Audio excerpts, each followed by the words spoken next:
Ward number 13ની પૌરાણિક વાવ સિદ્ધનાથ તળાવ ખાતે વડાપ્રધાન નરેન્દ્ર મોદીના મન કી બાતના 135મા એપિસોડને નિહાળવાનું આયોજન કરવામાં આવ્યું છે। વડાપ્રધાન મોદીએ મન કી બાતના 135મા એપિસોડમાં દેશની સુરક્ષા અને સામાજિક કલ્યાણની સિદ્ધિઓ પર ભાર મૂક્યો હતો।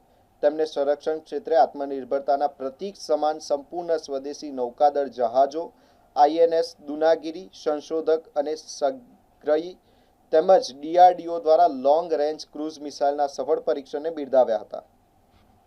આ સાથે ભારતમાં બનેલા C-295 ટ્રાન્સપોર્ટ એરક્રાફ્ટની પ્રથમ સફળ ઉડાનની પ્રશંસા કરી હતી। સામાજિક ક્ષેત્રે તેમણે દેશની આર્થિક સુરક્ષા યોજનાઓની સફળતાનો ઉલ્લેખ કર્યો અને મહારાષ્ટ્રના નાંદેડના પેટકર પરિવારે લગ્ન પ્રસંગે આખા ગામનો ઉત્સવ બનાવીને કરેલી સામાજિક પહેલની વિશેષ નોંધ લઈને દેશવાસીઓને પ્રેરણા આપી હતી।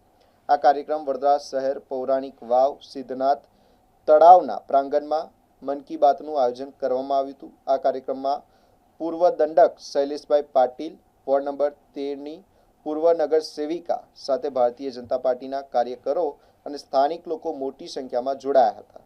વધુમાં પૂર્વ અધ્યક્ષ વિજયભાઈ શાહે આ વિશે વિશેષ માહિતી આપી હતી। અને પ્રધાનમંત્રી શ્રી નરેન્દ્રભાઈ મોદી સાહેબના મન કી બાતનો કાર્યક્રમ દર મહિનાના છેલ્લા રવિવારે સવારે 11 કલાકે યોજાય છે।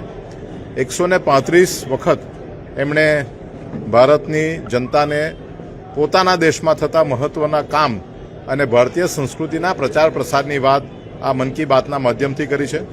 વડોદરા મહાનગરમાં પણ છેલ્લા કેટલાય વર્ષોથી આ મન કી બાતના કાર્યક્રમનું આયોજન પાર્ટીની દ્રષ્ટિએ કરવામાં આવે છે। દરેકે દરેક બૂથમાં, દરેકે દરેક શક્તિ કેન્દ્રમાં, દરેક વોર્ડમાં આ કાર્યક્રમનું આયોજન થતું હોય છે।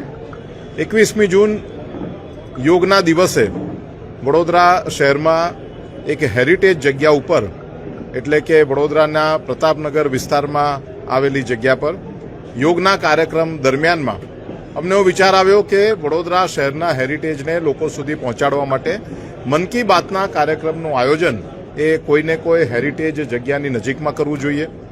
માનનીય પ્રધાનમંત્રીશ્રીએ પણ આજે વાત કરી છે કે કેચ ધ રેન, દરેકે દરેક વરસાદના ટીપું એને આપણે જમીનમાં ભૂગર્ભમાં ઉતારવું જોઈએ।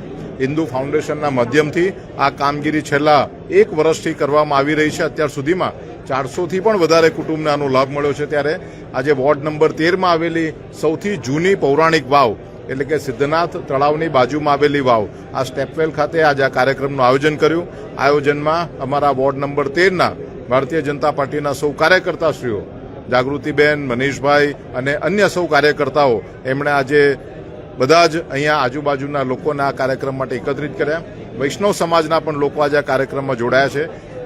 સામાન્ય રીતે લોકો આ કાર્યક્રમમાં જોડાય, નાગરિક આ કાર્યક્રમમાં જોડાય એવો આપણો હિન્દુ ફાઉન્ડેશનનો હેતુ છે અને માટે સમગ્ર આયોજન જેમના માધ્યમથી થયું છે એ સમગ્ર ટીમને ખૂબ ખૂબ અભિનંદન આપું છું।